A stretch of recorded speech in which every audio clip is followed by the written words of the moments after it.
of literature.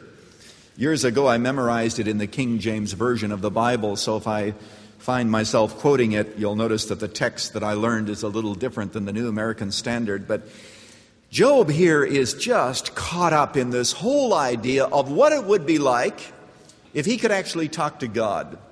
He visualizes God in the courtroom. God is the great judge, and what he's saying is, if I could only talk to him directly, if I could only plead my case.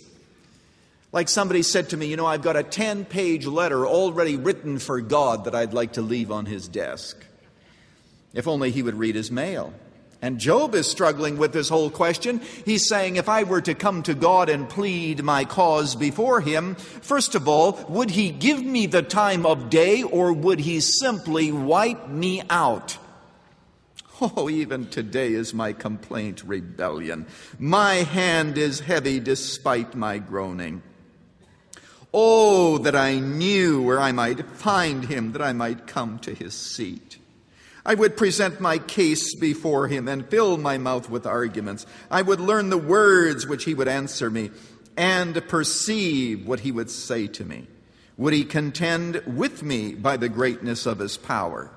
He gives a little bit of hope here. Far be it from me that I should, and I turned 2 pages here, so no, surely he will pay attention to me. There the upright would reason with him, and I would be delivered forever from before my judge. I don't think he'd wipe me away. But then on the other hand, who knows? A God who is so great, and a God who can do this, a God who can take my children and allow me to live with 10 fresh graves on the other side of the hill, and then who can come and who can have me stripped of my health so that I am sitting on an ash heap in pain and itching from the top of my head to the soles of my feet. Who knows what he will do? But then he begins to say it's all futile anyway because I can't find him. Behold, I go forward, he says, but he is not there. And backward, but I cannot perceive him. And he hideth himself on the left hand that I cannot behold him. And he hideth himself on the right hand that I cannot see him. Where is God now that I need him? Sure, it would be nice for me to present my cause before him. But how do you make contact? His telephone seems to be always busy. The receiver is off the hook. I send him faxes, but I don't get any little slip of paper in return saying that it arrived. And I'm not sure whether or not he's reading his email. How do we know that God is there and that we can somehow approach him? That is a problem. And he's saying, I am filled with futility because I thought I knew God when things were going well, and now that things aren't going well, I am not sure about him anymore. In fact, that's one of the great lessons of the book of Job, is to see how he changes his conception of God. And by the end of the book, his conception of God is going to be so changed that his old conception is going to be literally blown away. But what he says is, this is the sigh of despair. God is as far from me as the farthest star, and I don't even know where he can be located so that I can present my cause. There's a third sigh. First of all, we notice that Job longed for death. Job longs for God. And since he is blocked in either of those pursuits, he now longs for the past. Chapter 29, he begins to long for the good old days. Oh, if only I could go back to the way in which things were. Reminded of the teenager who prayed, oh God, I pray that this accident might not have happened. Well, it was a little late to pray that.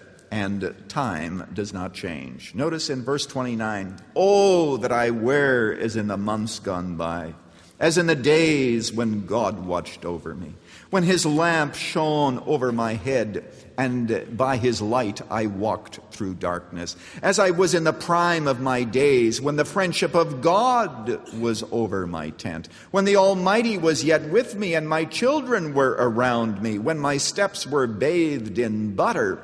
That's a euphemism for being wealthy. When I was so rich that I could have used butter to bathe my steps.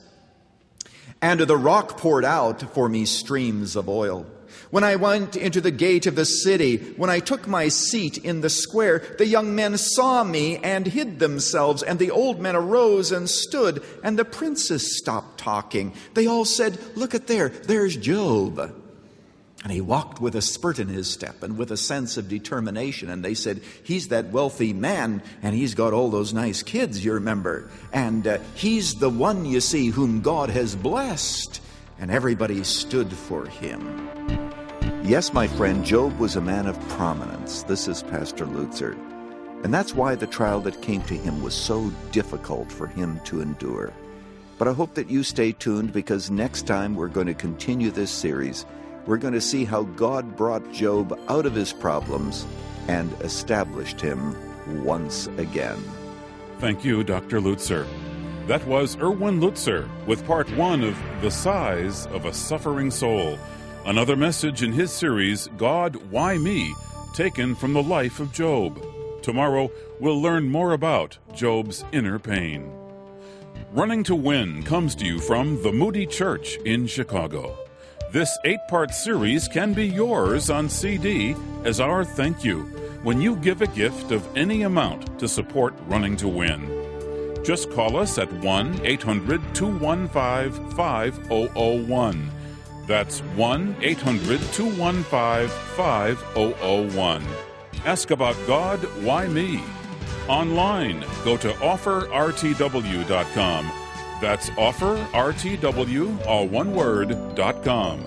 Or write to Running to Win at Box 11174, Chicago, Illinois, 60611. This is Dave McAllister. Join us tomorrow for our next edition of Running to Win.